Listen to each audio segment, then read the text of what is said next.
just tell us your name and why you're here.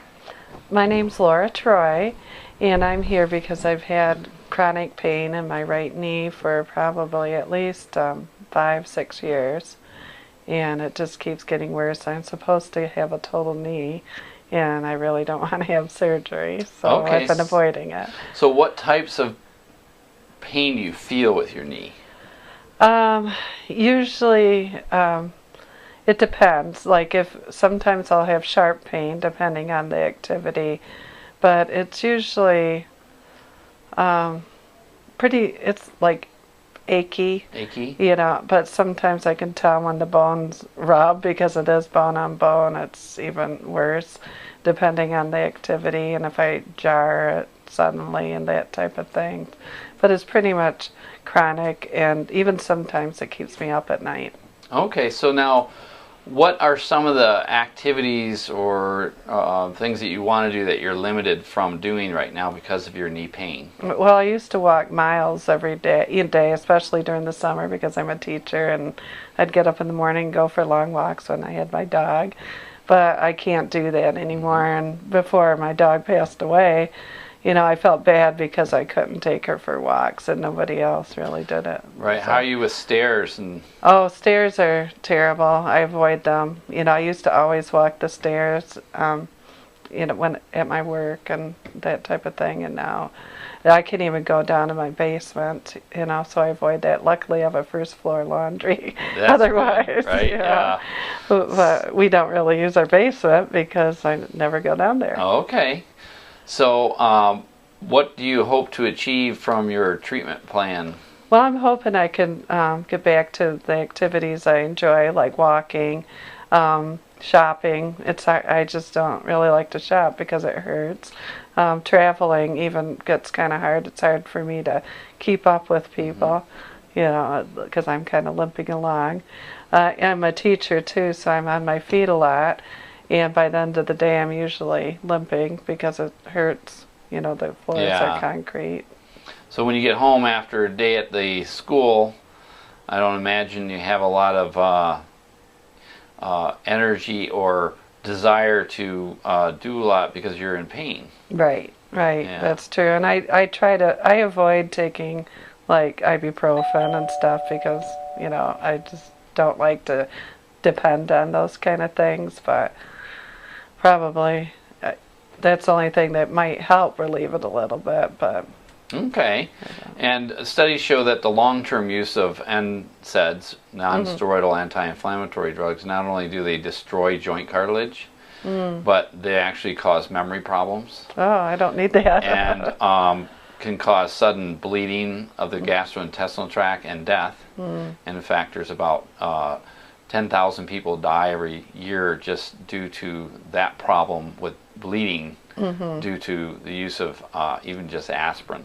Oh, yeah. So those things aren't a great long-term solution. So, all right, so what we're going to do is we're going to embark on our chronic knee pain treatment program, and then we're going to check back with you later to see how you're doing. Oh, okay. Okay. Sounds good. Very good. Okay.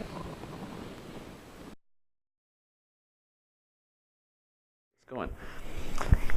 So we're here, and this is Laura. She's had several treatments during her last few weeks for her knee recovery program, and we're interviewing her to now see how she's feeling.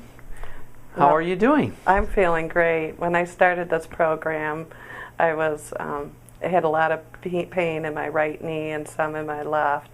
I couldn't do things like go shopping, take the stairs, eat up or down. Standing for a long time, you know, caused me problems. It took a lot of enjoyment out of activities I like to do. And now I feel great. I can't even tell the difference between my right and left knee, where before, you know, I always guarded my right knee because it was in such pain, but I don't feel the pain anymore. Excellent. So you said something about your right knee as far as how bad off it was in terms of, like on x-ray, it looked like what? Well, about 10 years ago I was preparing for the 3-day walk, and I was having a lot of pain, and I couldn't go up and down the ladder to paint and stuff. So I went to the doctor to see if maybe he could start some physical therapy. And when he did the x-ray, he told me I had the knee of a 70-year-old, but I was too young to have a total knee replacement. He'd like to wait till I was 60. So I've been kind of just enduring, the pain and not doing the things I enjoy. Okay, so now I thought it was kind of interesting because when we first started, we had like 1 or 2 treatments, and you said you were surprised because it felt so much better. I was, really impressed. It seemed like it started to work immediately to decrease the pain. Right. Well, and we don't just work on your knee, do we? No, you don't. There's a whole bunch of things we do from the lower back all the way down to the feet, really. Yeah, it was pretty interesting, what the therapy, and how it worked. Great. So on a 1 to 10 scale, you're saying you're not feeling any pain? Today I'm not, and I haven't for a week or 2. So when you do get some now, how much is it on a 1 to 10 scale? I'd say probably a 1. Yeah, right. So now. Very insignificant compared to before. Right. Oh, great. Yeah. So would you recommend this program for other people? I would definitely do that. Okay, good. It's much better than having surgery if Exactly. you can prevent that. Superb. Well, awesome. I'm really happy you're doing so well, and I look forward to your continued success. Yeah, I'm so happy too.